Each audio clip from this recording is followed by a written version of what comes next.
당신은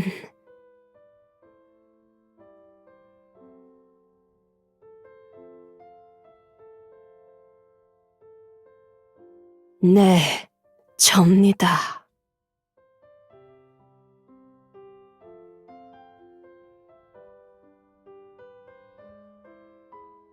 그 사건은 이미 오래전의 일입니다.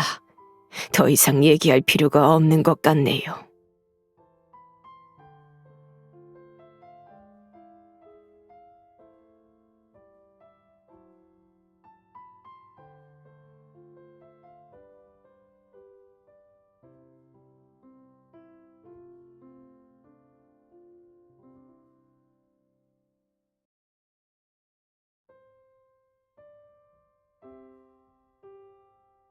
들어와요.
모두 명훈이가 직접 쓴 거예요.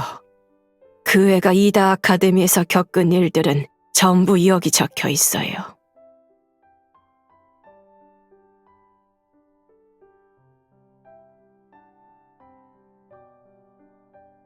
맞아요. 명훈이는 아카데미의 첫 번째 학생 중 한 명이었어요.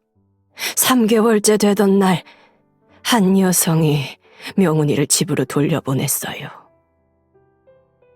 그 여자는 다시는 아이를 그곳에 보내지 말라며 거기는 지옥이나 다름없는 곳이라고 말하고 떠났죠.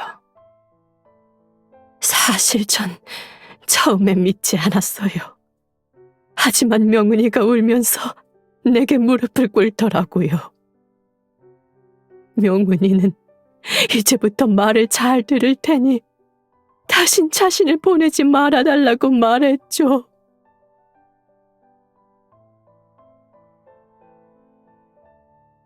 명훈이의 온몸은 상처투성이었고 제때 치료받지 못해 곪은 곳도 많았어요. 몸은 너무 말라서 뼈밖에 없었죠. 아카데미에서 정말 힘들었을 때 세탁세제를 삼켜 자살하려고 했대요. 구사일생으로 살아난 뒤에 채찍을 20대나 맞았대요. 밤에 제가 명훈이의 방에 갈 때마다 그 아이는 깜짝 놀라서 깼고 베개 밑에 있던 가위를 꺼내 내게 겨눴어요. 마치 살인범을 보듯 나를 보던 그 아이의 눈빛을 잊을 수가 없어요. 오랫동안 그 아이의 정신 상태는 정상적으로 돌아오지 않았어요. 자주 벌컥 화를 내며 다른 사람들의 목을 졸랐죠.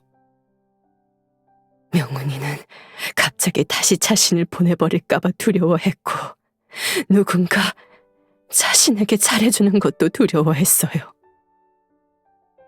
아이를 병원에 데려가 보니 의사가 정신분열이라고 하더라고요.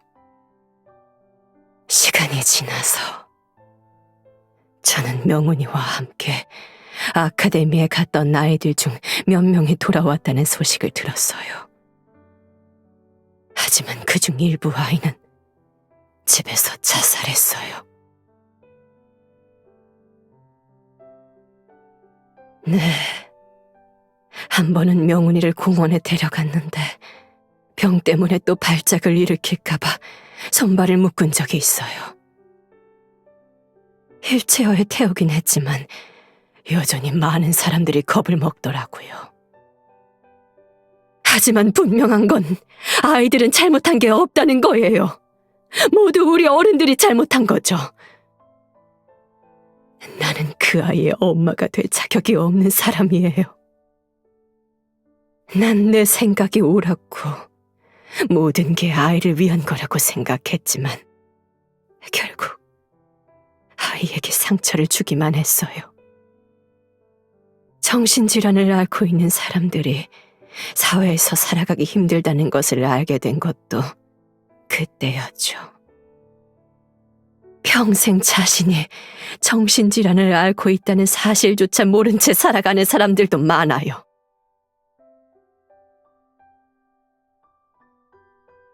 알렸어요. 많은 언론사에 보냈지만 아무도 그 사실을 보도하지 않았어요. 아무도 우리 같은 평범한 사람들을 신경 쓰지 않으니까요. 정신건강센터가 해피투모로우를 인수해서 관리한 이후로 명훈이는 그곳으로 갔어요. 전문가가 치료해준다고 하더라고요. 전 매주 아들을 보러 가고 있고요.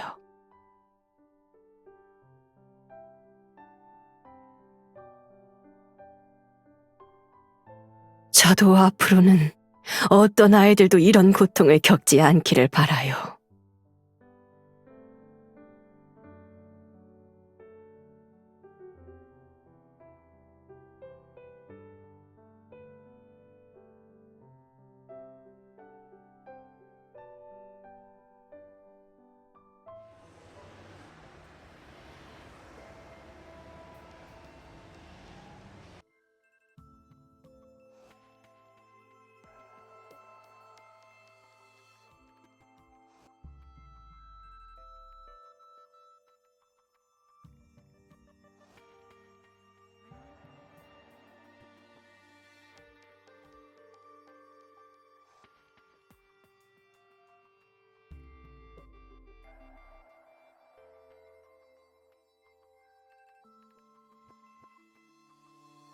알고 있어요.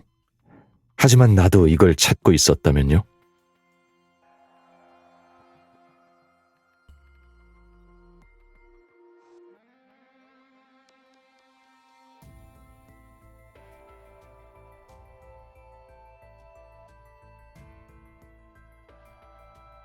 하지만 지금은 내 손에 있잖아요. 아닌가요?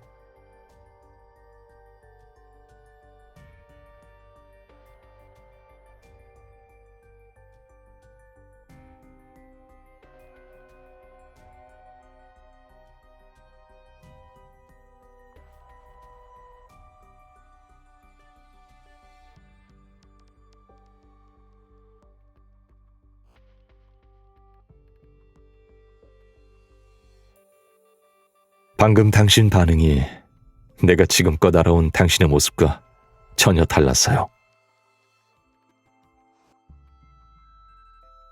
당신은 항상 완곡하고 온화하잖아요.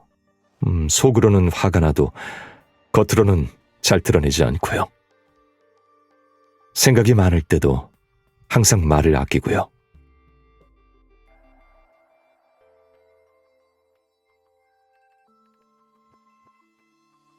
방금은 내가 무례했어요. 하지만 나도 이 정보가 필요해서 그런데 파일 스캔할 시간을 5분만 줄래요?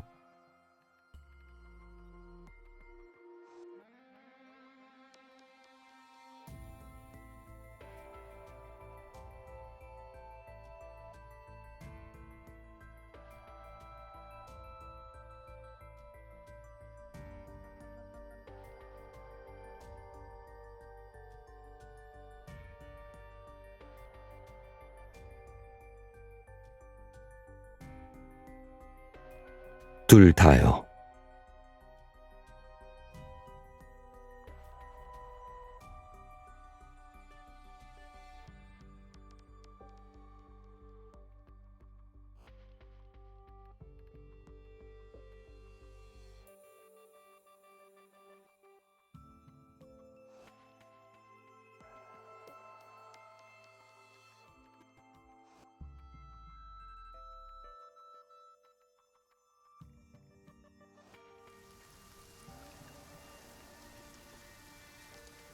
노트북 좀 가져올게요.